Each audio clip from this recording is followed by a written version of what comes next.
It's time for some chess with me and my shiny five head and massive suspicious looking plant. We're diving in on some Freestyle Friday action with the white pieces. Kicking off with this pawn push is young Christopher Yu, 18-year-old sensation, just won the Sardinia Chess Festival held on an island in the Med.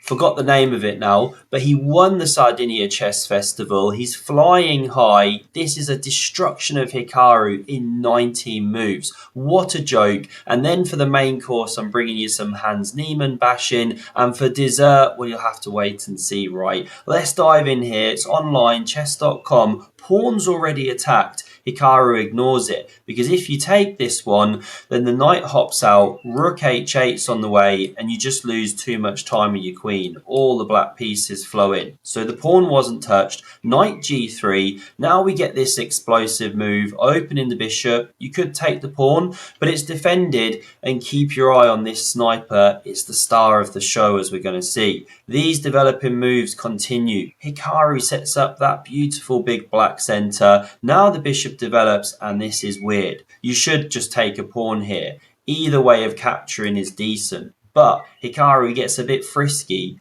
plays this bishop a5 move, saying fine, gobble gobble here, I'll gobble gobble here, but he's just misassessed it. Because now we get this and takes, so he's given up the bishops. Is he really a grandmaster or a very naughty boy? And this white pawn just cuts the black army in half. Very annoying. So the knight hits the bishop. You could actually save it here for the sake of a pawn, just to keep the bishop pair. But instead we see takes. That's the weakness of the last move here. And now after knight f6, picking up a tempo, the queen finds this devilish attacking square. So this one takes.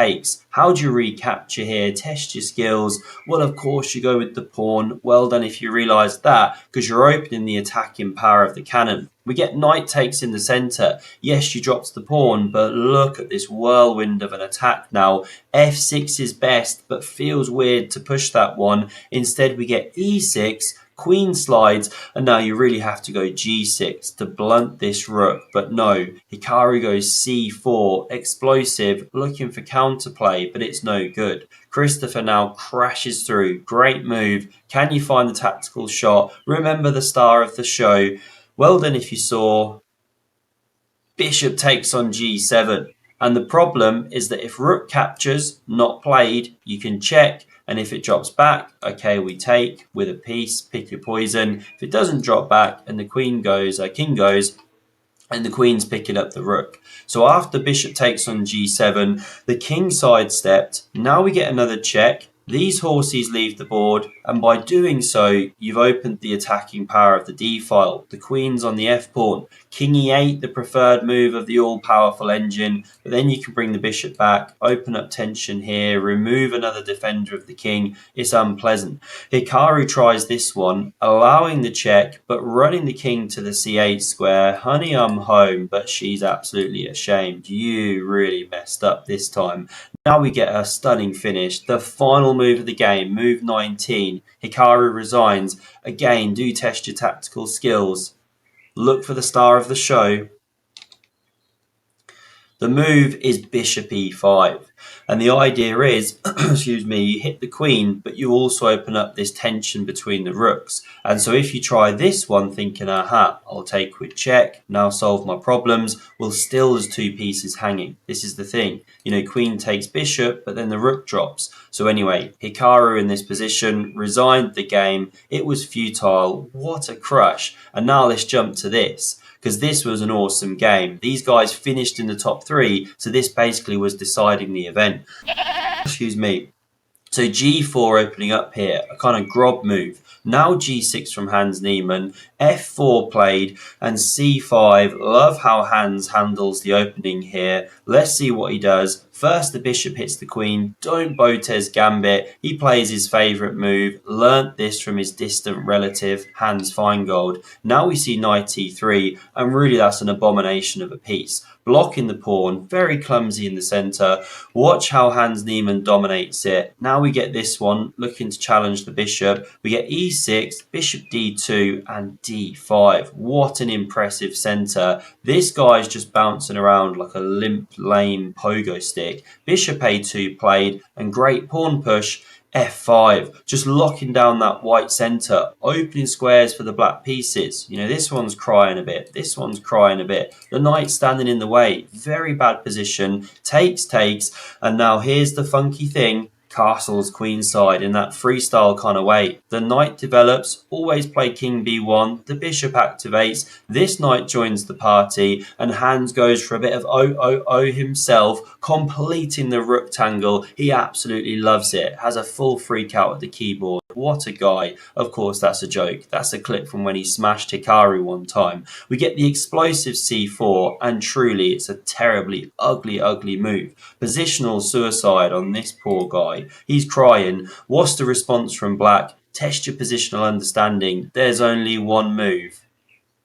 And it has to be pawn d4, the suspicious d4 move, as Kramnik might say. This knight drops back, dad's absolutely ashamed, and bishop h5 is more positional chess on display. You know, let's chop that knight potentially, push with pawn e5, you've activated it, it's looking here as well. And now, before Hans can get too comfortable, Christopher goes for the counterplay. We get knight g6 played, attacking that weak pawn, and now you could go knight g1, you know, top engine line, but truly that's desperation. I mean, it's like liking your own social media posts, you know, it's pretty desperate. So instead we see takes on c5. Knight captures on f4 now, and the game gets super tactical. I like this from Christopher. He mixes it up with knight g5. And there's some craziness going on. Now I'll just show you the best line here, which is actually pawn h6.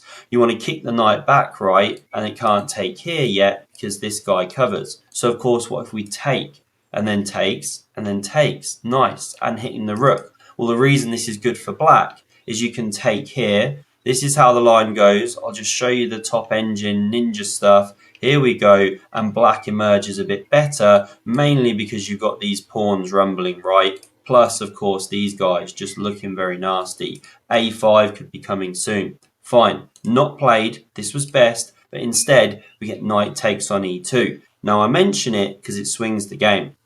Hans was better, but now captures, and you've gone to fork knocks. You're about to win a rook for a pony. That's good for white. The knight's hit, this one drops, and now a great move. It looks like the pawn on the f-file should give enough counterplay, but queen d5 is excellent. You create that tension, and you get out of jail before the pawn can squash you. a5 is best, a positional idea. The Hans swings round with the pony. The queen exchange happens. Bishop takes back. Rook f2, and it's so annoying because black, of course, wants to play f3. The hand itches, yearns for it, but there's a tactical problem, and it's this Mario smash. Pawn takes. Carbonara. The rook hangs on f8. So this is why we come back. No pawn f3. Niemann's got to pivot, but it's not good. His position's very stinky now, and not in a good crumbly cheese kind of way, but oh, is it moldy kind of way. The knight now drops, bishop takes, rook takes. White is a minor piece ahead, but there is a passed pawn. This one is horrendous, does give some play, and now a great tactical shot. It's the move. Bishop takes on h2. Idea being, if you capture, then the pawn pushes and you'd have to give up your rook. So instead, we see this one, knight e1. And you whispers anyone for a knight maneuver. Great chess, nerdy notation joke. We now see the move of knight e5. And what would you play here? Well, we're about to find out, because he plays knight takes on f3. This one captures, so a piece has been given back, but it does help simplify, and you've got the initiative. You know, he's about 50 seconds up on the clock. Don't blunder your rook. Don't blunder your bishop. Don't blunder your rook. We'd all have done it ages ago, but these are the top grandmothers in the world, and there goes the pawn, running. Keep your eye on it as this bishop tries to activate, and h4. I mean, it's running faster than prime Yasser Serwan. What a specimen. There he is in his Hawaii tank top. Only American chess grandmaster to ever win back-to-back egg and spoon races at the Chess Olympics in the 80s. What a character. We now see the bishop hit the knight here, And it gets very tactical with this pawn h3 move. You know, the black pieces were getting a little bit clumsy. This is how the game proceeded. They're playing on seconds. There was a check and king d7 was the best move. We're about to see why. It comes to a dark square, but now takes on f3. We get rook recaptures, and now after this one drops, you know, Niemann is a full piece down now. Taking was technically best, but he hits the rook. We see the problem with the king on c7 because check. And it hits in both directions. What a seesaw. Now this pawn drops after another check, but this is lovely technique. Another check, forcing the king back and then taking the pawn. I mean, that is Magnus Carlsen-esque technique in the endgame, right?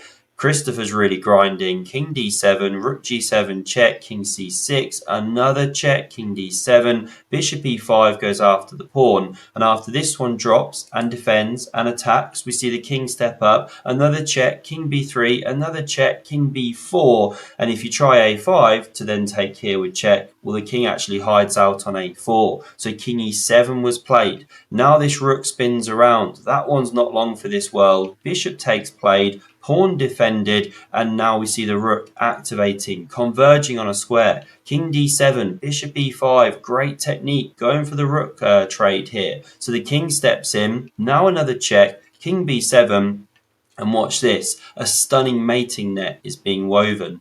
You know, if you go king c8, top engine move, well, there's a pawn just dropping, right? If you go here, that's mating one, beautiful. If you go to the corner, and obviously the dark squares aren't available, then you've got this one of stepping in with the king, and you're actually closing a mating net. Here's a sample line, and that leads to a mate. You know, this is why the king stepped in.